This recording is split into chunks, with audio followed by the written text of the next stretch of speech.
Thank you, everybody. I have long believed that the future is not just something to experience, it's something to manifest. That our fate and future is inside of us. It's decisions at the end of the day, not conditions that determine that fate and future. We're not victims of circumstance. We can make decisions to meet moments. And this is a moment we need to make tough decisions. This is a moment where we need some straight talk and we need to tell people the truth. We need to bend the curve in the state of California. And in order to do that, we need to recognize the reality. The fact is, the experience we're having on the ground throughout the state of California, the experience that's manifesting all across the United States, and for that matter, around the rest of the world, require us to adjust our thinking and to adjust our activities. In the state of California, many people are very familiar with these adjustments. A number of days ago, there were 6 Bay Area counties that led with stay-at-home orders. Now, as I speak, some 21.3 million Californians reside in a community, in a city and or county that have similar orders. A state as large as ours, a nation state, is many parts, but at the end of the day, we're one body. There's a mutuality and there's a recognition of our interdependence that requires of this moment that we direct a statewide order for people to stay at home. That directive goes into force and effect this evening, and we are confident that the people of the state of California will abide by it. They'll do the right thing. They'll meet this moment. They'll step up, as they have over the course of the last number of weeks, to protect themselves, to protect their families, and to protect the broader community in this great state in the world that we reside in. I have confidence in that. I have confidence because I've seen it every single day. We've seen it in cities large and small. People still doing essential work. People still providing essential services. People still going out to the grocery store to get food, walking their dogs, practicing social distancing, nonetheless, when they're out in the streets. People still getting their medicine. People still going about doing the kind of essential work that is required to meet this moment. The order provides for all of that, just as these other orders that have been put into place in cities large and small across the state have afforded. People will ask, well, how will you enforce? As I say, there's a social contract here. People, I think, recognize the need to do more and to meet this moment. People will self-regulate their behavior. They'll begin to adjust and adapt as they have been quite significantly. We will have social pressure that will encourage people to do the right thing, just a nod and look saying, hey, maybe you should reconsider just being out there on the beach, being 22 strong at a park. It's time for all of us to recognize as individuals and as a community, we need to do more to meet this moment. Enforcement comes in many shapes. You have a regulatory framework, you have licensing frameworks. I don't believe that the people of California need to be told through law enforcement that it's appropriate just to home isolate, protect themselves, go about the essential patterns of life, but do so by socially distancing themselves from others and do so using your common sense. Now, why is it important that I advance this new order? It's for the following reasons. We've been doing pandemic planning in the state of California for now over a decade. Now we're moving into application, implementation, and that includes the latest technology and data collection, the ability to work with artificial intelligence to mash that data up, to really look at trend lines before they become headlines. And what we're seeing, not only on the ground, but we're seeing through the data, is this spread continues at a pace that we had anticipated in a number of our models. Let me be precise. It's a number that we have been using for the purposes of guiding our resource delivery and guiding our decision making. We estimate in the United States, we've heard this number across the rest of the world, that people, 30% of the population, as high as 70% of the population, may contract the virus. In California, we've been working with those numbers. As a nation state, 40 million strong, we've been organized around an attack rate, as we refer to it, of about 56%, that the virus will impact about 56% of us. You do the math in the state of California, that's a particularly large number. That number in and of itself shouldn't be overly alarming. The vast majority of us, the overwhelming majority of us, won't have symptoms, will be perfectly fine. But there is a subset that we're concerned about that will impact, not be impacted by the virus, but also potentially can impact others, including impacting our capacity to deliver the high quality services, not only to meet the moment as it relates to COVID-19, but to provide for all the acute care that millions and millions of Californians depend on every single day.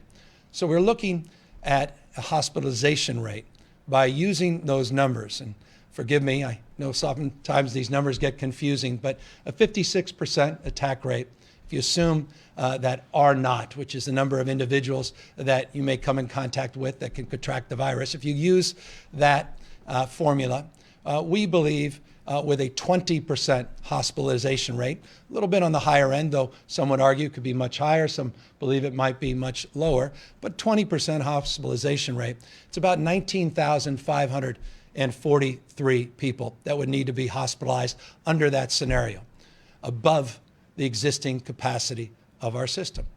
So that's the planning methodology we've been using. I'm being very straight with you. And these are numbers I can assure you governors, mayors, administration across the country are working with. But I think it's time to tell you what I tell my family, what I tell my wife, just as I did 2 nights ago when I told my daughter that I don't believe that this school year she'll get back into that classroom. Now, those are difficult conversations, and I know they're conversations you're having in real time, and you're having with one another as I speak. And I deeply appreciate the anxiety of these difficult conversations, but we must have them. But as we work through that planning process, 19,543 beds in our system, I'm able to look at our existing capacity. Let me be specific of what our existing capacity looks like. We have 416 hospitals in the state of California.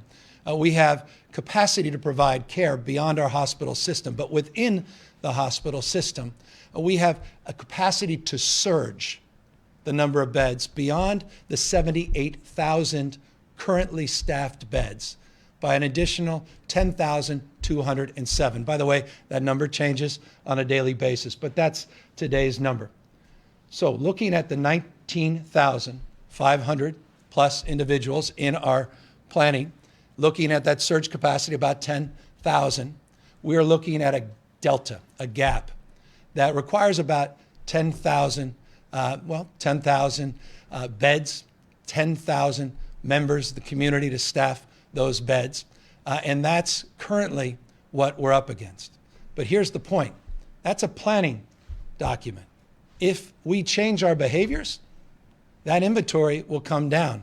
If we meet this moment, we can truly bend the curve to reduce the need to surge, to reduce the need to have to go out and begin to cobble all those assets together. Though I want you to know we are doing just that. We always plan, we always anticipate. Let me give you some proof points. Today, we just secured a very large hospital in Northern California, Seton. It's now part of our portfolio, and we're going to populate that hospital. It's an example to meet the moment. Tomorrow, we'll announce a hospital in Southern California. That's 750 beds, those 2 hospitals combined. We start to stack this, 750 here. The motels that we're currently, and hotels we're currently negotiating with, we start stacking those master leases for those hotels. We're working, I had very, very positive conversations with the leaders of 2 of the finest public university systems in the world, UC and the California State University system. We're working with those systems to identify appropriate dormitories to help us with the surge. We start stacking those numbers. We're working with the federal government. I had a conversation today with Vice President Pence and President Donald Trump together on the phone, talking about our needs, in addition to my conversation today with the Secretary of Defense about these mobile medical and field units that they have committed to pledging, not just to California, but to folks all across this country. You start stacking those things, and we have, I believe, the capacity to meet this moment, but not unless we change our behaviors and do what is necessary to meet this moment. Let's bend the curve together. Let's not regret. Let's not dream of regretting. Go back, say, well, we coulda, woulda, shoulda. Now when the data all points to where I think most of us know we're going. One has to be transparent. One has to be honest. It's difficult at times being the bearer of these messages. I can assure you, home isolation is not my preferred, choice. I know it's not yours, but it's a necessary one. We started with seniors 65 and over, the most vulnerable population, and will continue to overly focus on that population and those with compromised immune systems. But we now need to broaden it to all Californians. So that's the order we're putting out today. It's consistent with the leadership we've seen at the local level, including, I want to acknowledge Mayor Garcetti and others in Los Angeles and LA County that are recognizing and meeting this moment as well. In addition, I want to thank Speaker Nancy Pelosi. We had a very long conversation today, talk about meeting the moment. We're so blessed to have her leadership in California. She's very familiar to Northern Californians, certainly familiar to me as the former mayor of San Francisco. Our conversation was not only about what she has done and what is being done in the Senate as we speak, but what will be needed over the course of the next number of months as we come back, as we recover, as we will. This is not a permanent state. This is a moment in time. And we will meet this moment together. And we will look back at these kinds of decisions as pivotal decisions. If we're to be criticized at this moment, let us be criticized for taking this moment seriously. Let us be criticized for going full force and meeting this virus head on. We're doing so today in the state of California through this order, and we're doing so by continuing to build collaboration and partnership across every level of government and the private sector. Let me conclude by just making a few points to fill in that. We had today a very important conversation. It was punctuated earlier today by President Trump in his press conference with the CEO of Gilead. It's a California-based company around treatments. I want to compliment the president in his focus on treatments. It is a focus of positivity as we work to bridge towards a vaccine.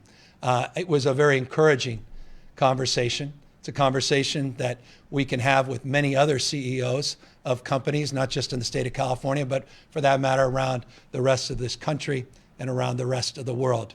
There are treatments in trial. Our UC system, all 5 hospitals are already actively engaged in those treatments, in the courses that are part of some of these antivirals and some of these medicines that you have all learned about today because of the president's announcement. That's very encouraging, and we want to continue to build capacity and to build partnerships. Along those lines, we are working to build capacity and partnerships to get more protective gear in the state of California. You've all been seeing headlines. Some of them we've driven by our own anxieties in that space, others by their own limitations of access and gowns and gloves, glasses, and other protective gear. Here's the good news in the state of California.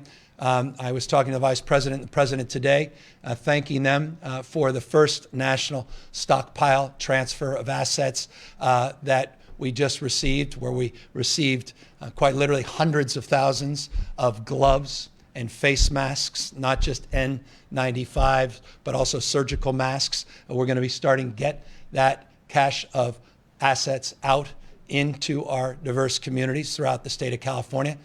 Many of you know we had our own cache, we had our own storage of N95 masks. We still have 10 million of those masks, and we are getting them out in real time. We started with 21 million. We have about 10 million still as we distribute those. We've distributed those first 11 to 55 counties in the state, and we'll continue to get those N95 masks out there. And we recognize that distribution can't happen fast enough. We also talked to a well-known entrepreneur today around ventilators. As many of you know that have followed our press conferences here in the state, we have 7,587 ventilators in our hospital system. We have 514 through a cache at the Department of Public Health that are being repurposed. We have an additional 200 in our EMSA cache that we are repurposing, and then we ordered an additional 200. But we're going to need to increase the manufacturing of those ventilators, and we are working with the private sector and well-known entrepreneurs to consider to help us in that respect as well, starting to repurpose some of the manufacturing in the state to meet the moment, particularly to prepare for our seniors and others that may need that support. So again, this is a difficult moment, and this is one that I know is filled with deep anxiety as a father, as a husband, as a parent of 4 young kids, to families in particular, to folks that have had to drop their kids, no longer drop off at school, but now are living with their kids 24/7, putting together, learning plans, trying to figure out, the nomenclature of what their 7th grade science teacher understands. And I think all of us are coming to appreciate our teachers. We're all coming to appreciate each other, I think, a little bit more. We don't see this through the lens of rural, urban. We certainly don't see it through the lens of a Republican and Democrat. I think we're all human beings, deeply capable of loving one another, meeting this moment, and beginning to love ourselves enough to recognize that it's our individual decisions that are going to determine our capacity moving forward. COVID19.ca.gov. COVID19.ca.gov is a site we put up to provide information. We'll be putting more detailed information out in the next hours and days about the exemptions to the stay-at-home order. But again, for those living in many of the Northern California is already impacted, you're very familiar with those exemptions. And for those of you who are not, again, we're going to keep the grocery stores open. We're going to make sure that you're getting critical medical supplies. You can still take your kids outside practicing common sense and social distancing. You can still walk your dog. You can still pick up that food at one of our distribution centers, at a restaurant, at a drive-through. All of those things we will still be able to do. And to secure that, in closing, I want folks to know that we've lost a lot of volunteers that simply are concerned and understandably are staying at home. And our food banks and others that have relied on volunteers and the community spirit need a little support. And so we're going to provide that support. This shouldn't be alarming. It's humanitarian only, but we'll send out about 500 of our extraordinary leaders in the National Guard to help with the distribution and the food. Again, just purely humanitarian. And we'll be announcing some very, very exciting partnerships with social media companies like Nextdoor to provide kits, information, Q&As to, start to check in on loved ones, check in on your neighbors, things that you need, one-pagers so you know what kind of things you need at home to protect yourself. Those that are socially isolated, our seniors struggling with loneliness as much or more than anything else, to make sure we reach out, maybe call 5 people a day, just check in on them.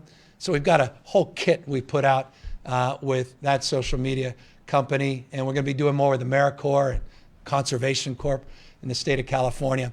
All of this in the spirit of meeting the moment, including the spirit of reaching out those that are healthy, young, those that can make an appointment, be socially appropriate in terms of their distancing, to get a blood drawn to help those in needs. Our blood banks need support. Interestingly, we are not able to provide, because we're not doing the large blood draws and fairs, the kind of capacity we've seen in the past. The good news about the social isolation, in some respects, the need in the short term has gone down, so it shouldn't be alarming, but we want to meet the moment if indeed our blood banks need additional resources as well. So again, it's a spirit of the moment, stepping up, stepping in, recognizing our own individual capacity to meet this moment, not just relying on others, doing it safe and thoughtfully. And again, I just cannot express more appreciation for the collaborative spirit that has defined this moment across agencies, across jurisdictions, across this country, into the White House, the Pentagon, Health and Human Service agencies across this country, sharing best practices across state, and of course the CDC and their leadership. So with that, we're here to answer any questions. I've got a team assembled behind me, and I thank all of you in the state of California for recognizing this moment and meeting it. First question, Sophia Balog, SACB.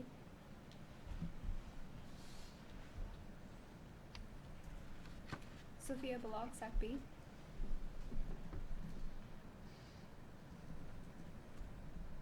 Part of hospital staffing, and specifically, can you explain whether we have enough doctors and nurses and what your plans are to staff the additional medical facilities you're acquiring? Yeah, so we've been working very collaboratively. Just yesterday, we had representatives representing the panoply of healthcare delivery system broadly defined from the hospitals on down, representatives of doctors and others, nurses clearly. We are currently looking not only at the assets within the system, but we are looking more broadly at scope of practice and reforms that are necessary under these circumstances. I'll give you a more specific example. One of the really ennobling, incredible things about our public employees in the state of California is we've been putting out a survey to those employees and asking them if they have skills in other areas and their willingness to step up and say, I happily work outside of my job description. I'm happy to lend a hand. And so we've got nurses and doctors and paramedics, all part of the California workforce in different capacities, and we're pulling them in to help supplement. Also working with our federal partners at HSS as it relates to adopting a staffing regime and strategy that can help support not just those mobile field units, but also potentially to help us with these hospitals that are coming online. I don't know if Dr. Galley, you want to amplify and fill in any blanks as it relates to additional thoughts relating to staffing. Sure. We continue to work, just as the governor said, with our partners across the state in the healthcare professions, including working on the ratios and different things to make sure we can staff up. We're looking at individuals who've recently retired to come back and support these new facilities and existing facilities. We know that some healthcare professionals who are not as busy in their outpatient practices, nurses, doctors, nurse practitioners, other healthcare professionals can step up and are willing to join us as we build up this capacity in new facilities and increase our capacity in our existing facilities. So it has felt, and it continues to feel, like a all hands on deck mission. We're having great conversations with all of our partners across the state. The willingness is enormous. We are daily receiving emails and calls with the willingness to step up and help. We know this is going to be a challenge, but we believe Californians together are going to meet it. Next question. Kathleen Renane, Associated Press. Hi, Governor. Thanks for doing this. Thank you. Do you have a sense of how long this statewide shelter-in-place order is going to last? And then, you talked about the state has been modeling and has been kind of seeing where this has been going for days now. Why now did you decide to issue this today? Was there a specific number or thing that changed that made you take this extra step? No, I think we've been very fluid, as you know, on a daily basis. We've been adjusting to changing conditions, not only here in the state, but changing recognition across this country and an understanding of what's happening in other parts of the globe that require us to adjust our thinking, quite honestly, on an hourly basis, not just a daily basis. So based upon the meetings we had yesterday with our healthcare professionals, based upon the conversations we had this morning with fellow governors, with the president, CDC, and others, based upon our models, based upon our trend lines, based upon some new information that came in as it relates to those models from Johns Hopkins and among others, we felt it was appropriate to raise the ante and do what we can to bend that curve. Let me remind you, the numbers we put out today assume that we're just along for the ride. We're not. We want to manipulate those numbers down. That's what this order is all about. The projection said we will have. But we don't live by projection. Again, I began this by saying we are not victims of fate or circumstance. The future is something inside of us. It's our decisions that will determine those projections. And that's why we decided today to make this decision. Hannah Wiley, SAC B. Hannah Wiley. Hi, can you guys hear me? Yes, thank you, Hannah. Yeah, hi. Thanks, Governor. I appreciate you taking the time to talk with us tonight. We're hearing a lot from state workers that they're still being told to come into work, and you touched on this a bit last night, but does the state have the capability to have workers telecommute and the numbers needed for social distancing? Yeah, that's being worked on in real time. We had a remarkable conversation last night with our largest public employees union, a teletown hall, and we talked about so many of the essential services that are provided in the state. Let me put that in perspective.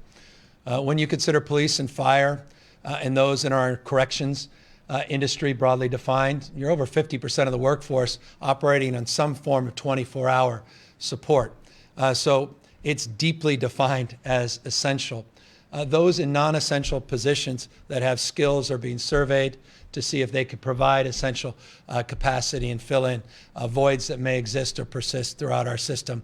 But when we look across the panoply of services, overwhelming majority of those services we believe we can meet based upon that criteria, and that criteria is being processed in real time in terms of making the actual determination to your question around how many individuals can telework, how many people don't have that kind of broadband access or otherwise are not positioned because of their particular job to get any big benefit from telework. So all of that is being processed, and we're working very collaboratively with our teams in HR to make all of that real.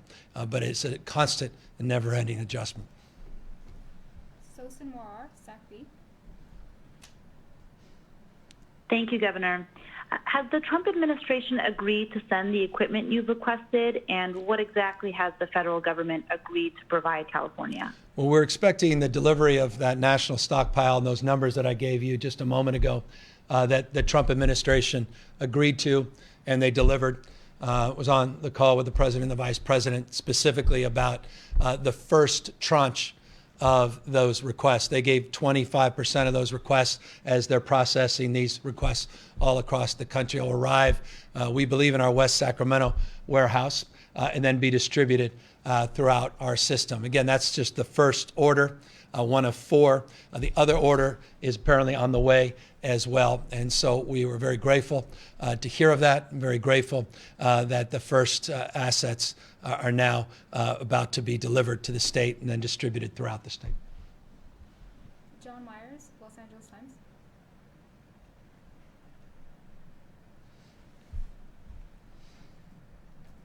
John Myers. John, you there? I'm there. Anybody hear me? Perfectly. Governor, can you hear me? Perfectly.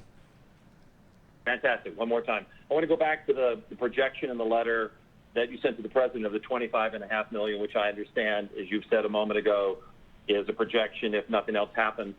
At least one of my colleagues has talked to an epidemiologist at Harvard who thinks in 8 weeks that would be, in his words, a catastrophic number, and that they normally talk in terms of 18 months when you're looking at numbers like that, and that would be really bad. Yeah. Are you sure? I want to understand the methodology, the science behind a potential of 8 weeks and 25.5 million people. Yeah, let me ask Dr. Galley, who's better prepared to answer that in detail. Sure. And Dr. Angel, who's here as well. So in about 3 or 4 weeks ago, we began knowing that in California we had to create a model that took the best thinking from around the globe and started to look in how we would apply it in California. And using the available literature, advice from the CDC, and our understanding and experience in California, we applied a variety of different measures that looked at an attack rate, that looked at the R0, as the governor has described, which is that infectivity ratio, or that one person's infected and how many others will be infected. We looked at that time, hospitalization rates, that we had available, as well as other outcome measures. And given that, we knew that the attack rate of 56% that we chose, that was somewhat in the middle between our two, the high end and the low end of what we'd seen in the literature, would be that fairly high number, that if we did nothing across California, and it spread the way that we'd seen the spread of disease in other countries that experienced it before us, we would have a majority of our state affected by the disease. We knew that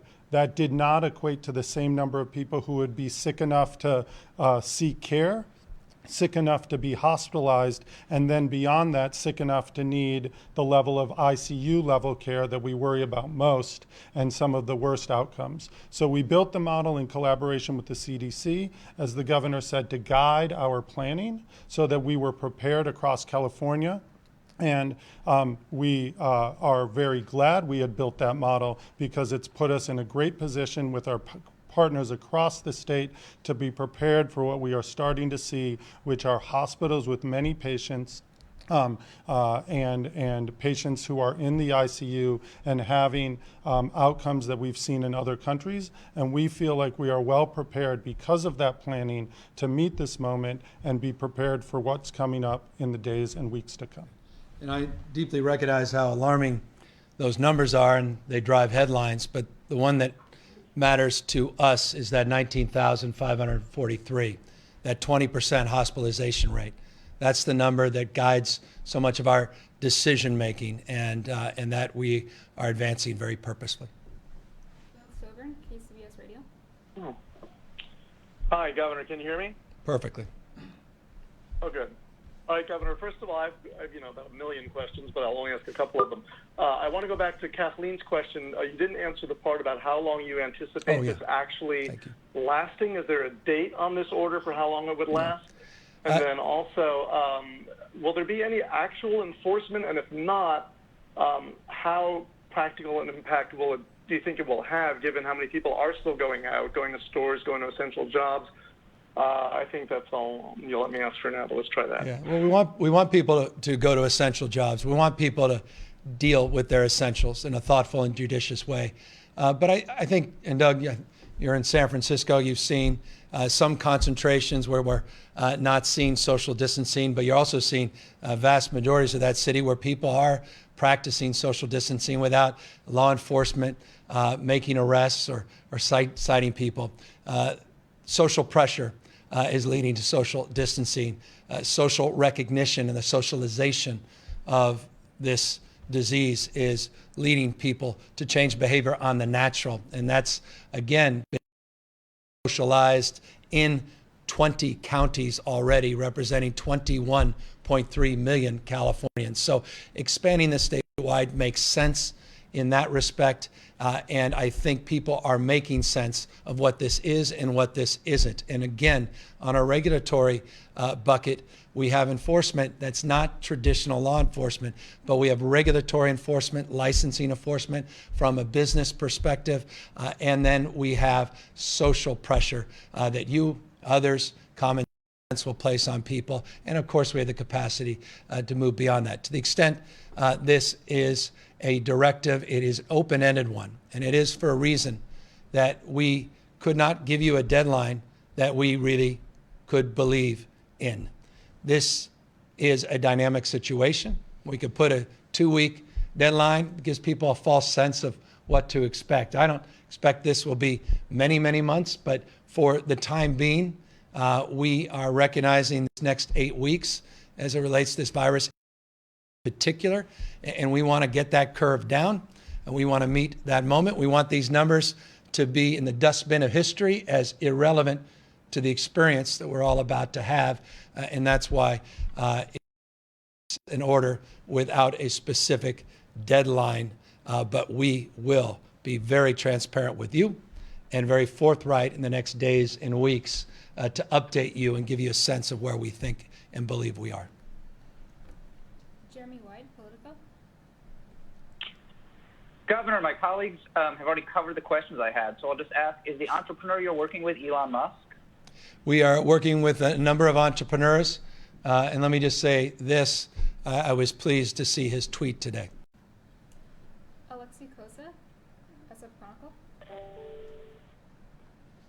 Hi, Governor. I wanted to follow up on John Myers' question. I don't think it was quite fully addressed, but even with the orders to the 23 million Californians and all of the other social distancing measures so far, are you still operating under an assumption that we're on track for this 25 million Californians infected within 8 weeks, unless we all go under this stay-at-home order? The point of the stay-at-home order is to make those numbers moot, to bend that curve. When we say bend the curve, that means the projection no longer becomes a reality because we changed our behavior, and as a consequence, that curve, that projection, that trend line becomes something very, very different in reality. And so that's what we're operating under, is that expectation. But I'm also operating under the worst case scenarios as it relates to planning and as it relates to procurement. And those two things go hand in hand. Procuring the physical assets, the human resources that are necessary. Physical assets include the hospitals, include the medical support teams, and the personal protective gear. And all of those things are being looked at through this lens, bottom up. All the numbers we just talked about are numbers in the aggregate. We don't live in the aggregate. We live in communities large and small, diverse throughout the state of California. So do our resources. And so we are working, for example, conversation I had with the Department of Defense today about looking at their resources, providing those resources in the deeper part of Northern California, in Central California, in different parts of the state, so we can make sure that we are meeting the adequacy of resources that are required. Clearly, there is a dominant focus right now in the Bay Area, particularly in Santa Clara, where we have to be overly resourced, but we have to anticipate those needs more broadly defined. Final question, Jackie Botts, Cal Matters. Hi, Governor. Thank you. There are more than 2 million undocumented immigrants in California, and many don't have access to health care. And certainly people who don't have access to, well, insurance or Medi-Cal might be a lot more concerned about going to the doctor to get treatment or testing or necessary medical advice about what they should be doing right now. I'm wondering what you plan to make sure that they stay safe and also that the community at large stays safe for those people who do not have access to Medi-Cal. Well, we're a universal state. We practice pluralism, and we're a state that has universal health care. Sadly, it's in our emergency rooms. For those that are fiscally conservative, that should concern them because that universal health care costs the taxpayers a fortune. In the state of California, as you know well, we believe in universal health care. We believe in prevention. We believe in reducing costs and advancing the health of all the residents in the state of California. You're right, by some projections, 2.3 to 2.5 million Californians, by the way, have averaged being here over a decade. Many, overwhelming majority of mixed status families, very impacted by the public charge rules, very impacted by the anxiety of this moment.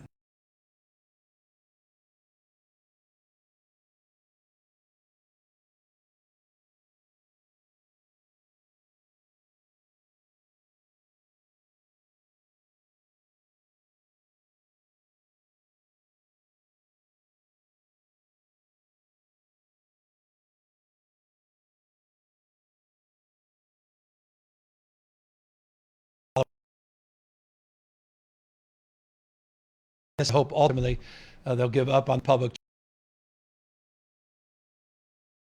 Those that are receiving public benefits that are in the process of making a determination around their status for permanent residency or otherwise, they are not going to be impacted by being recipients. And we need to remind people that. We need to socialize that across the state.